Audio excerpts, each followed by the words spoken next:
ورحمة الله وبركاته. الحمد لله ثم الصلاة والسلام على رسول الله وعلى آله وصحبه ومن والاه أما بعد. Ushahidi katika sheria unazingatiwa katika mambo matatu. Kuna kitu kinaitwa eyewitness, ushahidi wa kuona kwa macho, lakini kuna ushahidi unaitwa ni expert witness, ushahidi wa kitaalamu, lakini kuna ushahidi katika sheria unaitwa ni character witness, ushahidi wa kitabia. Ushahidi wa kuona kwa macho inakulazimu ukitaka kutoa ushahidi wa jambo, ukiulizwa umeliona useme nimeliona. Ndio maana hata katika sheria ya kuozesha, katika sheria ya Kiislamu, yule shahidi ana masharti. Miongoni mwa masharti yake lazima awe anaona. Kipofu hawezi kuwa shahidi katika ndoa ya Kiislamu.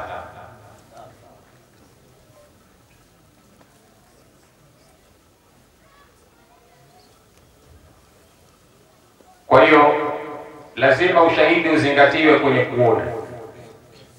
Lakini ushahidi wa aina ya pili ni expert witness, ushahidi wa kitaalamu. Madaktari wanaweza kutoa ushahidi mahakamani kwamba huyu ni kweli alibaka, au wanaweza wakaandaa ile postmortem report kwamba huyu alipigwa na kitu chenye ncha kali. Huu ni ushahidi wa kitaalamu. Lakini kuna ushahidi unaitwa ni character witness, ushahidi wa kitabia. Unaweza ukatumika mahakamani kwamba huyu aliwahi kuiba samaki Kunduchi, akahamia Msasani kwa Sheikh Yakubu, kule nako pakaibiwa samaki mtaani. Ukienda mahakamani, rekodi yako ya tukio la kuiba samaki Kunduchi inaweza ikatumika kama ni ushahidi. Unaitwa ni character witness. Unapotaka kulizungumza jambo, Mwenyezi Mungu anasema ndani ya Qur'an, ya ayyuhalladhina amanu in ja'akum fasiqun binaba'in fatabayyanu. Kiraa nyingine ya watu wa Hijaz wanasoma fatathabatu. Enyi mlioamini, akikujieni mtu na jambo, kabla ya kuanza kulizungumza jambo hilo, kwanza tafuteni ushahidi wa jambo hilo. Je, ni la kweli? Mwenyezi Mungu hapa anatutaka tutafute ithbati ya jambo lolote mtu akija nalo. Inawezekana ukazungumza jambo kwa taarifa ambayo sio sahihi, ile jambo likapelekea kuchafua heshima ya mtu aliyokuwa nayo. Na ukichafua heshima ya mtu aliyokuwa nayo, kuirudisha ile heshima aliyojenga kwa miaka mingi, heshima inajengwa kwa muda mrefu, gharama kubwa, itakuwa ni ngumu sana kuweza kuirudisha. Waandishi wa habari wana kitu wanakiita ni ethics of journalism, maadili ya uandishi wa habari. Unapotaka kutoa habari yoyote ukiwa mwandishi wa habari, wanasema you have to report only the truth. Unatakiwa uzungumze au utoe habari ya kitu kilichokuwa cha kweli. Ndio maana katika maadili yao kuna kitu kinaitwa fairness. Maana yake lazima kuwe na usawa kwenye habari yako unayoitoa. Lazima kuwe na truth, kuwe na ukweli ndani yake, ili usije ukachafua heshima ya mtu. Kwa sababu ukichafua heshima ya mtu, inakuwa ni ngumu sana kuweza kuirejesha ile heshima. Bwana Mtume Muhammad sallallahu alayhi wa alihi wasallam tuliyemkusanyikia hapa, aliwahi kukutwa na tukio la kuzushiwa mke wake mama Aisha kwamba amezini na sahaba aliyekuwa akiitwa Safwan. Yuko sahaba mmoja alikuwa akiitwa Mistah ibn Uthatha, alizusha taarifa za uongo kwamba mama Aisha Aisha radhiallahu anha amezini na Safwan, kitu ambacho si kweli na hakuona kwa macho. Yuko mwandishi mmoja wa vitabu anaitwa Salman Rushdie, ameandika kitabu kinaitwa The Satanic Verses. Kile kitabu kilikuwa kina lengo la kumchafua mama Aisha radhiallahu anha, na katika moja ya maneno yake Salman Rushdie kwenye kile kitabu amenukuu hadithul ifki, hadithi ya uongo iliyokuwa ina lengo la kuchafua heshima mama Aisha.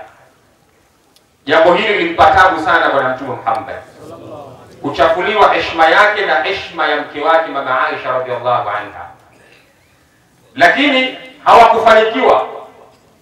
Wakati fulani mtu anaweza akawa na lengo la kuchafua heshima yako, lakini ikawa ni sababu ya kupandisha ile heshima yako na jina lako likawa kubwa.